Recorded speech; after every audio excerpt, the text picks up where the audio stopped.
Hello everyone, आप सभी का स्टेट पीसीएस में स्वागत है। तो हिस्ट्री के क्वेश्चन सीरीज में हम आगे और आज क्वेश्चंस को सॉल्व करते हैं जो कि परीक्षा की दृष्टि से बहुत महत्वपूर्ण है। तो आइए वीडियो शुरू करते हैं। आप चैनल पे नए हो तो चैनल को सब्सक्राइब कर लें प्लीज़। आइए शुरू करते हैं वीडियो। इसमें पहला क्वेश्चन है, निम्नलिखित में से कौन से उग्रवादी राजनीतिक गतिविधियों से संबंधित थे? तो इसका सही आंसर जो होगा वो हो जाएगा ऑप्शन डी। बिपिन चंद्र पाल और लाला लाजपत राय उग्रवादी राजनीतिक दल से संबंधित थे। इनके साथ बाल गंगाधर तिलक भी थे और दूसरी तरफ नरमपंथी के जो प्रमुख नेता थे उनमें से थे दादा भाई नौरोजी, फिरोज शाह मेहता, बदरुद्दीन तैयबजी, व्योमेश चंद्र बनर्जी, सुरेंद्र नाथ बनर्जी, आनंद मोहन बोस और रमेश चंद्र दत्त। ये सब लोग जो थे ये नरमपंथी के प्रमुख नेता थे। आइए आगे देखते हैं। निम्नलिखित में से किस राजनेता ने परंपरागत धार्मिक उत्सव का उपयोग राष्ट्रवादी विचारों के प्रचार प्रसार के लिए किया? तो इसका सही आंसर होगा ऑप्शन बी। बाल गंगाधर तिलक जो थे इन्होंने एक परंपरागत धार्मिक उत्सव गणपत उत्सव था, उसमें इन्होंने गीतों और भाषणों के द्वारा राष्ट्रवादी विचारों का प्रचार प्रसार किया था। आइए आगे देखते हैं। निम्नलिखित कथनों पर विचार करना है और बताना है कि इसमें कौन सा सही है। तो इसमें जो दोनों कथन दिए हैं ये दोनों ही गलत हैं, तो इसका सही आंसर होगा ऑप्शन डी। इसमें ना तो पहला सही है और ना ही दूसरा सही है। पहले में दिया है 1907 के सूरत अधिवेशन के बाद कांग्रेस संगठन पर राष्ट्रवादियों और गर्मपंथी नेताओं का कब्जा हो गया था, तो ये गलत है। 1907 के सूरत अधिवेशन के बाद जो है नरमपंथी नेताओं का कांग्रेस संगठन पर कब्जा हुआ था। दूसरा दिया है कांग्रेस विभाजन के बाद ब्रिटिश सरकार ने गर्मपंथी को अपने पक्ष में करने का प्रयास किया, तो ये भी गलत है क्योंकि जब इनका विभाजन हुआ था तो ब्रिटिश जो सरकार थी वो गर्मपंथी राष्ट्रवादियों का दमन किया था और नरमपंथी राष्ट्रवादियों को अपने पक्ष में लाने का प्रयास किया था। और नरमपंथी राष्ट्रवादियों को खुश करने के लिए उन्होंने 1909 में इंडियन काउंसिल एक्ट के रूप में संवैधानिक सुधारों की घोषणा भी की थी और इसी कानून को आगे चलकर 1909 में मार्ले मिंटो सुधार के भी नाम से जाना जाता है। आइए आगे देखते हैं।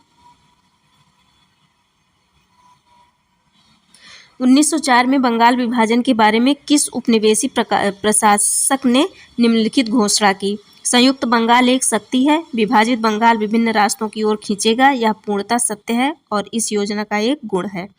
तो ये इसमें सही आंसर होगा ऑप्शन बी, एच.एच. रिजले। एच.एच. रिजले जो थे ये भारत के गृह सचिव थे। 1904 में बंगाल विभाजन के समय भारत का गवर्नर जनरल जो था वो लॉर्ड कर्जन था। आइए आगे देखते हैं। स्वदेशी आंदोलन की किन जगहों पर तीव्र प्रतिक्रिया हुई? तो इसका सही आंसर है ऑप्शन बी। बंगाल और महाराष्ट्र में सबसे ज़्यादा तेजी से फैला था।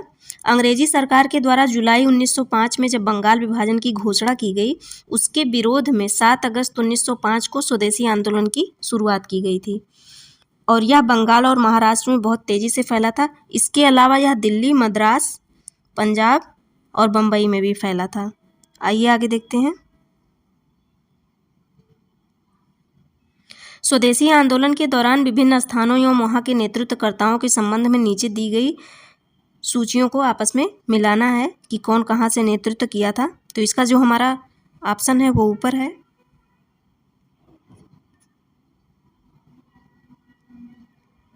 तो इसमें जो सैयद हैदर रजा हैं इन्होंने दिल्ली से इसका नेतृत्व किया था, तो पहले का चौथा होगा, तो ये ऑप्शन सी में है, इसलिए हमारा सही आंसर होगा ऑप्शन सी।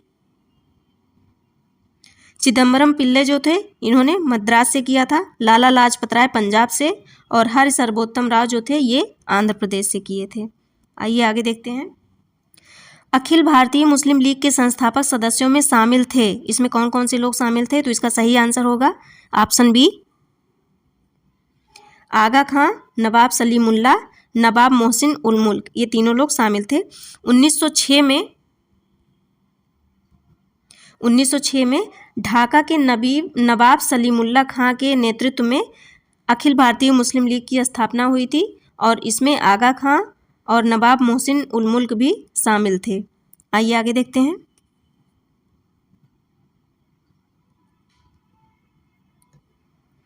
गदर पार्टी के संदर्भ में निम्नलिखित कथनों पर विचार करना है और बताना है कौन सा सही है कौन सा गलत है कूट के माध्यम से। तो इसमें जो हमारा सही आंसर होगा वो हो जाएगा ऑप्शन सी। दूसरा और तीसरा बिल्कुल सही है इस कथन के गदर पार्टी के संबंध में। पहला जो दिया है इसमें पहले में दिया है इसका मुख्यालय वैंकूवर था, तो ये गलत है। इसका मुख्यालय जो था वो सैन फ्रांसिस्को में था, इसलिए गलत है। ये गदर पार्टी जो थी एक क्रांतिकारियों का समूह था और इसके जो मुख्य नेता थे वो लाला हरदयाल, सोहन सिंह भाकना, रामचंद्र, भगवान सिंह, करतार सिंह, बरकतुल्ला और परमानंद थे। इसमें जो क्रांतिकारियों का ये जो समूह था इसमें मुख्य रूप से पूर्व सैनिक और किसान शामिल थे। आइए आगे देखते हैं।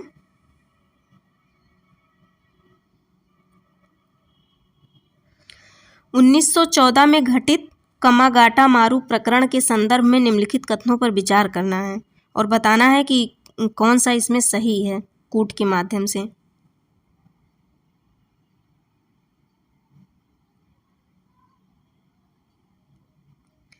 तो इसमें जो हमारा ऑप्शन सही होगा वो हो जाएगा ऑप्शन डी,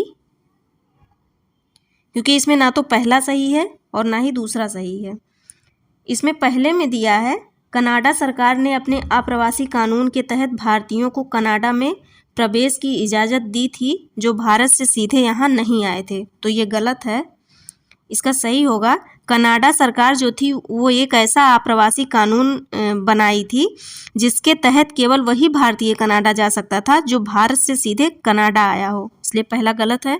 दूसरे में दिया है कनाडा सरकार के इस अप्रवासी कानून को कमागाटा मारू की संज्ञा दी गई थी, तो ये भी गलत है।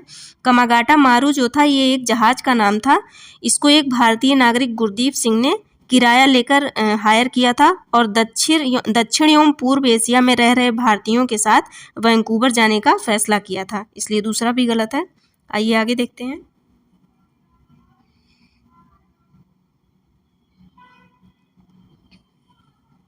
निम्नलिखित नेताओं में किसने क्रांतिकारी संगठन अभिनव भारत समाज की स्थापना की? तो इसका सही आंसर होगा ऑप्शन बी, विनायक दामोदर सावरकर जो थे इन्होंने 1904 में इसकी स्थापना की थी। इनके साथ इनके भाई भी शामिल थे, गणेश दामोदर सावरकर और नारायण दामोदर सावरकर। यह एक क्रांतिकारी संगठन था, इसे पहले मित्र मेला के नाम से जाना जाता था। आइए आगे देखते हैं। प्रथम महायुद्ध के दौरान कहाँ पर भारत की एक अंतरिम सरकार बनी थी जिसके प्रेसिडेंट राजा महेंद्र प्रताप थे? तो इसका सही आंसर होगा ऑप्शन ए, अफगानिस्तान में। राजा महेंद्र प्रताप जो थे ये हाथरस के राजा थे। 1906 के कांग्रेस का जो कलकत्ता का अधिवेशन हुआ था उसमें इन्होंने भाग लिया था और उसके बाद प्रथम विश्व युद्ध में उसी के दौरान भारत को स्वतंत्र कराने के इरादे से ये विदेश गए और लंदन से जर्मनी होते हुए ये अफ़गानिस्तान पहुंच गए और वहाँ पे ये अफ़गान बादशाह से मिले। वहीं पे दिसंबर 1915 में भारत के लिए एक अस्थायी सरकार की घोषणा की गई जिसके ये प्रेसिडेंट बनाए गए थे और मौलाना बरकतुल्ला खां को प्रधानमंत्री बनाया गया था। आइए आगे देखते हैं। भारतीय राष्ट्रीय कांग्रेस के किस अधिवेशन में नरम दल और गरम दल एक हो गए थे? तो इसका सही आंसर है ऑप्शन बी, लखनऊ का 1916 का अधिवेशन था। इसमें कांग्रेस की नरम दल और गरम दल एक हो गए थे और इस अधिवेशन की अध्यक्षता अंबिका चरण मजूमदार ने की थी और ये अलग सूरत के 1907 के अधिवेशन में हुए थे ये दोनों दल। आइए आगे देखते हैं। निम्नलिखित घटनाओं के उनके कालानुक्रम में व्यवस्थित करना है। तो इसमें पहला दिया है बंगाल विभाजन। बंगाल विभाजन जो था वो 16 अक्टूबर 1905 को हुआ था।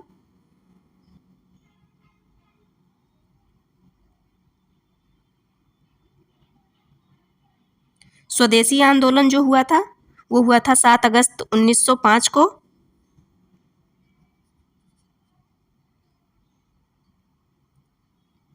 होम रूल आंदोलन 1916 में हुआ था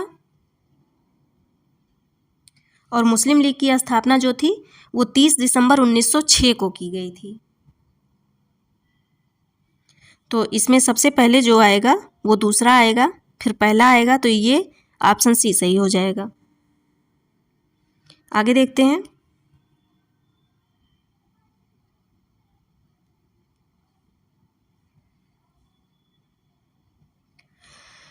मुस्लिम लीग के लंदन शाखा की स्थापना किसने की थी? तो इसका सही आंसर है ऑप्शन सी, आमिर अली के द्वारा 1908 में।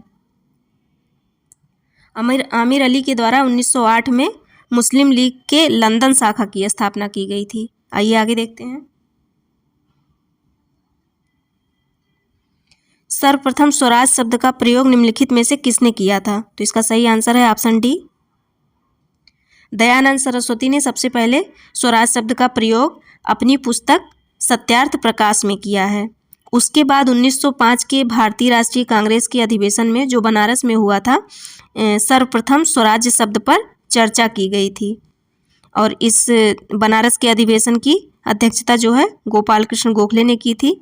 इसके बाद कांग्रेस के 1906 के कलकत्ता अधिवेशन में स्वराज्य को राष्ट्रीय आंदोलन का लक्ष्य घोषित किया गया था और इसकी अध्यक्षता दादा भाई नौरोजी ने की थी।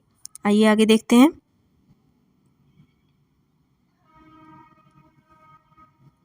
अठारह सौ 87 ईस्वी में लंदन में भारतीय सुधार समिति की स्थापना किसने की थी? तो इसका सही आंसर है ऑप्शन बी, दादा भाई नौरोजी ने। आगे देखते हैं।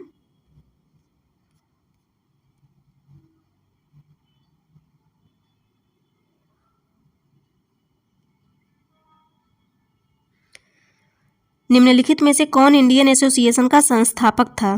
तो इसका सही आंसर होगा option C, Surendranath Banerjee. Indian Association की स्थापना इन्होंने 1885 में की थी और इसके बाद जो है ये इंडियन एसोसिएशन कांग्रेस में इसका विलय हो गया था 1886 में कलकत्ता के अधिवेशन में। आइए आगे देखते हैं।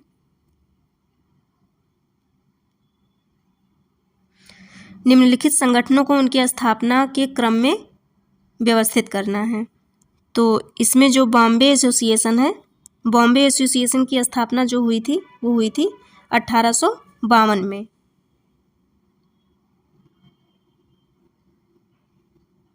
मद्रास महाजन सभा की स्थापना 1884 में।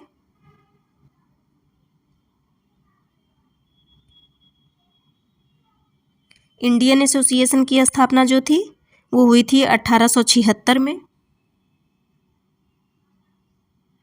और इंडियन लीग की स्थापना हुई थी 1875 में। तो ऑप्शन डी हमारा सही हो जाएगा।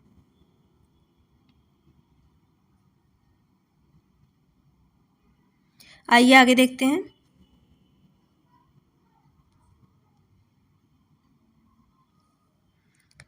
निम्नलिखित में कौन सा विकल्प सही सुमेलित नहीं है? तो इसका जो सही आंसर होगा वो हो जाएगा option B, British India Society. British India Society की स्थापना जो थी ये विलियम एडम्स ने की थी। बाकी और तीनों बिल्कुल सही हैं। आइए आगे देखते हैं।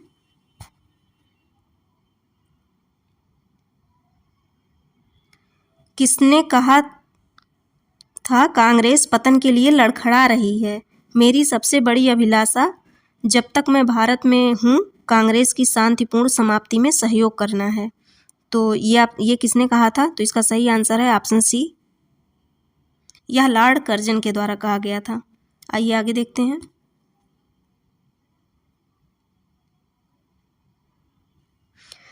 निम्नलिखित में कौन सा कथन सही नहीं है? तो इसमें बताना है कौन सा कथन सही नहीं है। तो इसका जो हमारा सही आंसर है वो सही हो जाएगा ऑप्शन बी। ऑप्शन बी नहीं सही है और बाकी के तीनों ऑप्शन बिल्कुल सही हैं। ऑप्शन बी में दिया है कांग्रेस के प्रथम यूरोपीय अध्यक्ष वेडरबर्न थे। तो ये गलत है। कांग्रेस के प्रथम यूरोपीय अध्यक्ष जो थे वो जॉर्ज यूले थे।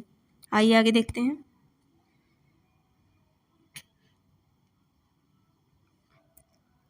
भारत की स्वतंत्रता प्राप्ति के बाद निम्नलिखित में से किसने सुझाव दिया था कि भारतीय राष्ट्रीय कांग्रेस को समाप्त कर दिया जाए? तो ये इसमें सही हो जाएगा ऑप्शन डी। यह सुझाव जो है महात्मा गांधी ने दिया था। आगे देखते हैं।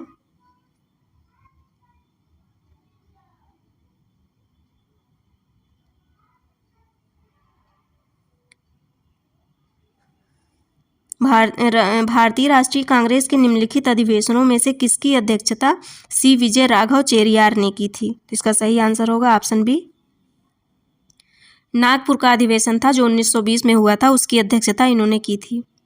आइए आगे देखते हैं। भारतीय राष्ट्रीय कांग्रेस के किस अधिवेशन में सर्वप्रथम राष्ट्रगान जनगण मन गाया गया था? तो इसका जो हमारा सही आंसर होगा वो हो जाएगा ऑप्शन बी, 1911 के कलकत्ता अधिवेशन में यह सर्वप्रथम गाया गया था। यह राष्ट्रगान जो है रविन्द्रनाथ टैगोर द्वारा लिखा गया है और इस कलकत्ता अधिवेशन की अध्यक्षता जो है बिशन नारायण धर के द्वारा की गई थी। आइए आगे देखते हैं।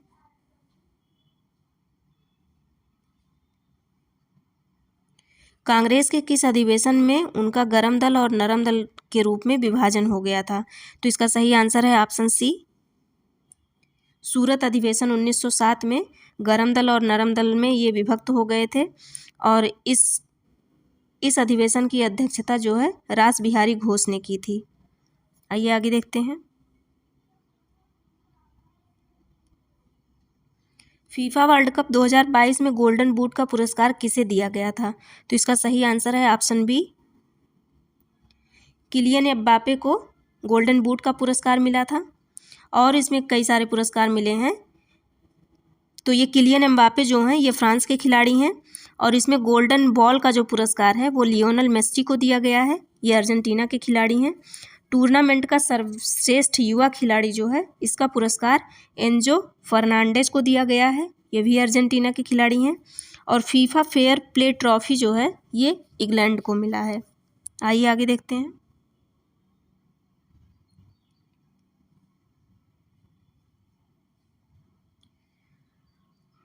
वर्ष 2026 में 23वें फीफा विश्व कप का आयोजन किस देश में नहीं किया जाएगा? तो इसका सही आंसर है ऑप्शन बी, इसका आयोजन ब्राज़ील में नहीं किया जाएगा। 2026 के फीफा वर्ल्ड कप का जो आयोजन है वो संयुक्त रूप से 3 देशों में किया जा रहा है, कनाडा, मैक्सिको और संयुक्त राज्य अमेरिका के 16 शहरों में होगा। आइए आगे देखते हैं। हाल ही में किसे हिमाचल प्रदेश का नया मुख्यमंत्री नियुक्त किया गया है? तो इसका सही आंसर है ऑप्शन सी, सुखविंदर सिंह को हाल ही में हिमाचल प्रदेश का विधानसभा चुनाव हुआ है 2022 का, जिसमें कुल 68 विधानसभा सीटों के लिए हुआ था। इसके बाद इन्हें सुखविंदर सिंह को वहाँ का मुख्यमंत्री नियुक्त किया गया है। आइए आगे देखते हैं।